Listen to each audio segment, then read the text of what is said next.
Hello guys, Chaos and his big nose, hail you. And today, we are going to dive deep into the timelines, deep into the time itself, deep into the secrets of the infinite Dragonflight. For those who don't know what the infinite Dragonflight is, it is the corrupted bronze Dragonflight led by a guy called Muruzon, who is actually a corrupted version of the bronze aspect Nosdormu, the timeless one. When the corruption happened, we don't know. We only know when it ends, and it ends at the end time. And that's something we are going to dance a bit around today. So, put your tinfoil hats on and join me on the journey to uncover the secret plots of Nosdormu, or Muruzond. I will call him Nosdormu all the time because it gets messy. We have seen Nosdormu, or Muruzond, or his agents, better to say, alongside the multiple important events in the history in the so-called Caverns of Time, where we were sent back to history to stop the infinite Dragonflight from outer rim. We have seen opening of the Dark Portal, Green Jesus' escape from Darnhold, and Calling of Stradhold. Yeah, and well, that's where the things get interesting, because when we think about it, we can think about it this way. The old gods are trying to corrupt the aspects, so of course they get Nosdormu as well and turn him into his twisted version of Muruzon. So he was definitely working on somehow stopping helping the old gods to escape. You stop Medi from opening Dark Portal, the Horde will not come in. There will be no one to stop the rise of Cthulhu.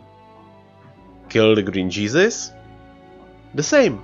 Cthulhu will rise, and then there will be no one to wield the Dragon Soul against the Deathwing, or Demon Soul against the Deathwing. Or Arthas dies during the Calling of Stradhold. Well, he will not go to Northrend, he will not become the Lich King, and he will not draw the attention of the others to there, and the Oxaron will be able to peacefully go free and then fuck the world up. But what if this is not the case? What if Nosdormu's corruption is not old god dish in source? What if he's actually a good guy in the end?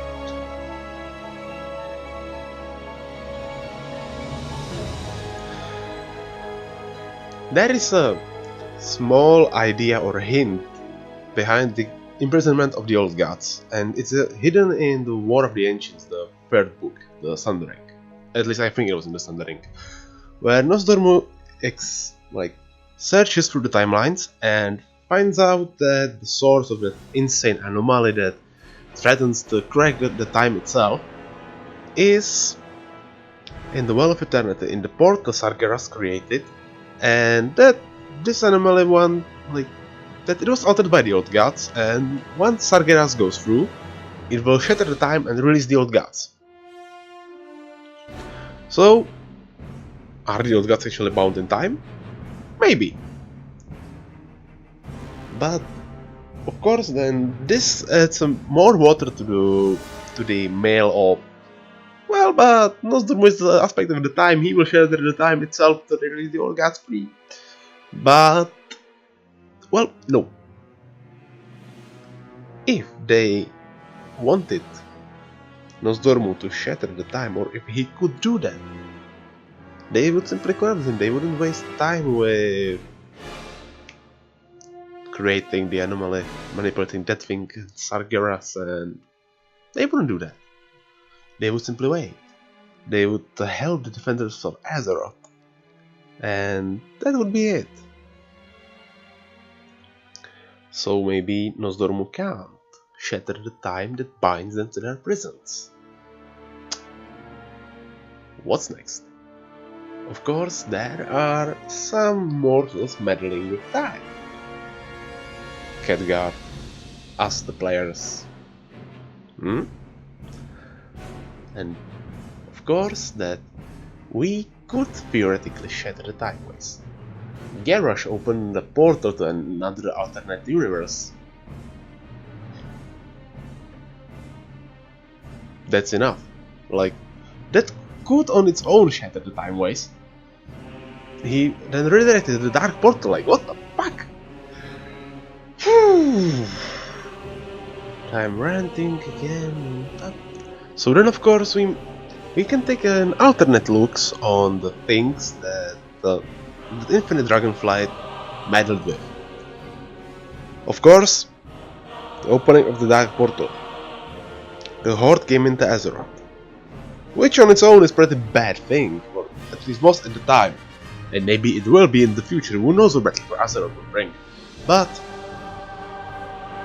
there is one thing, one little hidden thing about the Dark Portal. Within the Dark Portal, the Blue Dragonflight found a cure on Malygos's madness. That's what brought him back to senses.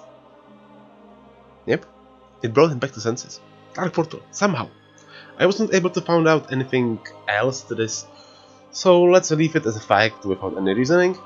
And, well, if the Dark Portal wasn't opened, Malygos would still be insane. He would still be lost in the grief for what has happened to him at the War of the Ancients when Deathwing betrayed them in the Demon Soul. Another point in time, Green Jesus. Let him die, and there will be no one, of course, to wield the Dragon Soul or the Demon Soul against the Deathwing. But do we actually know what happened to Demon Soul after the Dragon Soul raid? We don't. The most powerful weapon on Azeroth is somewhere. God knows where. God knows who wields it. And what the fuck? Also, there is one thing that kinda messes me up. We know what happened when Malfurion and Stormrage tried to wield the Demon Soul. He was almost corrupted by the old gods. Even Stormrage as well. And then there is some fucking Green Jesus going around with the golden dinner plate of destiny, Nixon would say, and he's like, "Be purified by the power of the aspects, the power you stolen, you fucked up." And nothing happens to him. I bet my ass that he is secretly corrupted.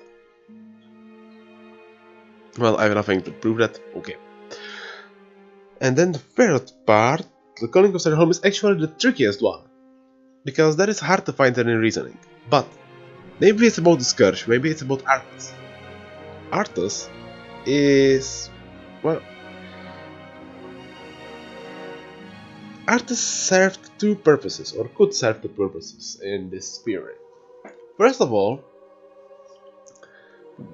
if he didn't become the Death Knight and eventually the Lich King, the Legion would simply destroy the world sooner or later. Even if Archimonde fell at the Mount Hyjal, which probably wouldn't happen because it was Arthas who manipulated Illidan to absorb the Skull of Gul'dan and then purge Tichondrias, which weakened the Legion's army there. But if it happened, and if it still happened, then Ner'zhul would still be around in Northrend. There would probably be like no Illidan to try to shatter the Northrend, because Ner'zhul wouldn't betray the Kil'jaeden, or this Kil'jaeden wouldn't know about that. Ner'zhul would still build the army, and he would eventually again unleash it, which would weaken the Azeroth once more, and the Legion would come once more, and eventually destroy the war. But with the Lich King turning against the Legion was defeated. So the denizens of Azeroth and the old gods were left basically untouched. That's the first part, or the first idea. And the other idea is that Arthas, when he became the Lich King, started his master plan to draw the armies of Horde and the Alliance into Northrend and kill them, raise them, and all that kind of stuff.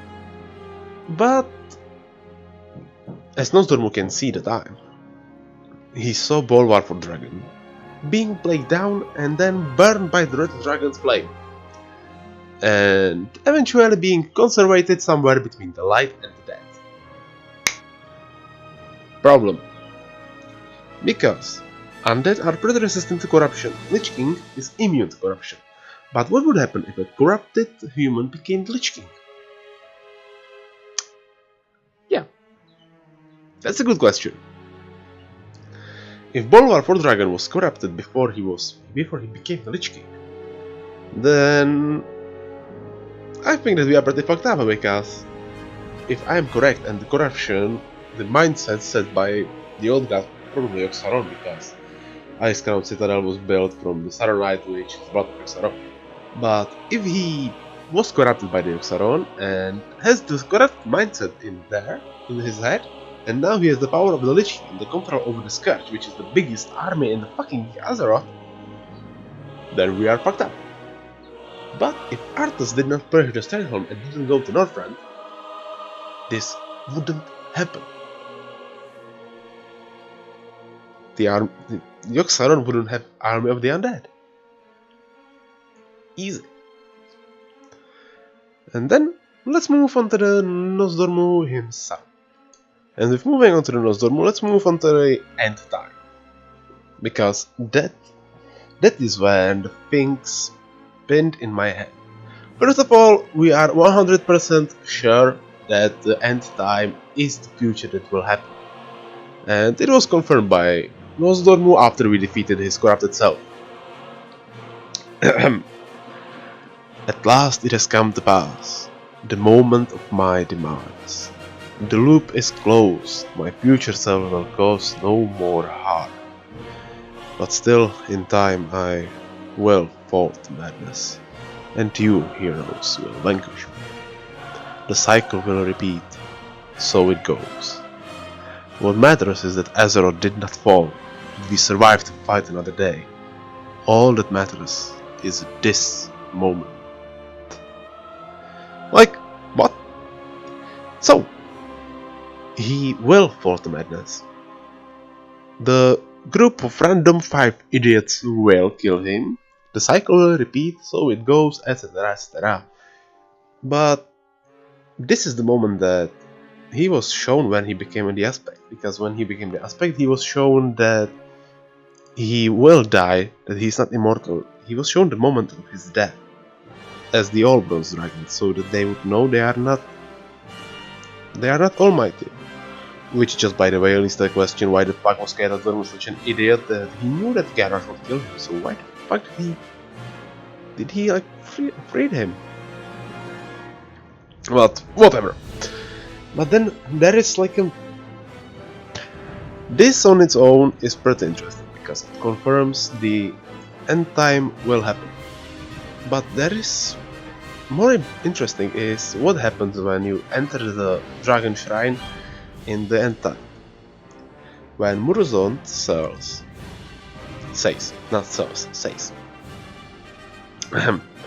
the end time, I once called this place, this strand. I had not seen by then, I did not know. You hope to, what? Stop me here? Change the fate I work so tirelessly to weave?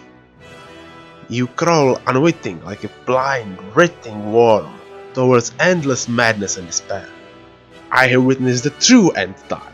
This is a blessing you simply cannot comprehend. That's the interesting part. I have witnessed the true end time. This is a blessing. That insane hellhole which was the end time, shadowing impaled on the Wyrmrest temple. It was a blessing. The true end time was far worse. What could be the true end time? Yeah? The true end time could be like the old god coming out, which we would cause because, well, we are pretty much meddling with time, like with Green Jesus with the Golden Dinner Plate of Destiny. Then we have Khadgar reverting time however the fuck he wants. Like, then we ourselves are going to go into an alternative universe again. Maybe further weaken the prison. Maybe that's how or why the Whispers of Xal'atath. Something has changed. The last prison weekend. What has changed? Like a massive event. That the last prison weekends. We have been to Draenor.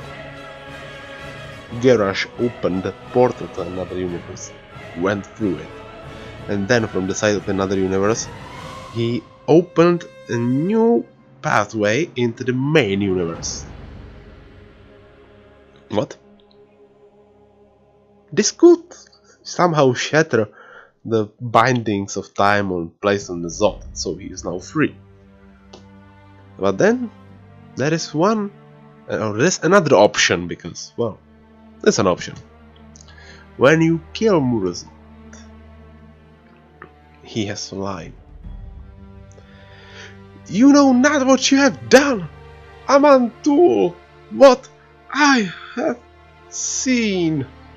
You can of course say that he's calling to Amantul like for help, or he's warning us that Amantul is a cunt who would bring about the end time. Because, well, he shown Nosdormu the moment of his demise to prevent him from doing some reckless shit. But how can we know that Amantul had the same treatment? What if he's doing the same shit, or what if he will do the same shit because he is alive? He is locked away with Sargeras, yes, but he's alive. He can still do the shit. Or maybe he already did the shit and the shit is in motion. But I'm not gonna talk about Amantul and how much I dislike that guy. Let's move back to Murozond, or Nosdormu. What if he is actually a good guy? Or not a good guy actually, but an anti-hero, who did some crazy shit to stop the even crazier shit. Stop the old gods from going out, or stop maybe even something completely else.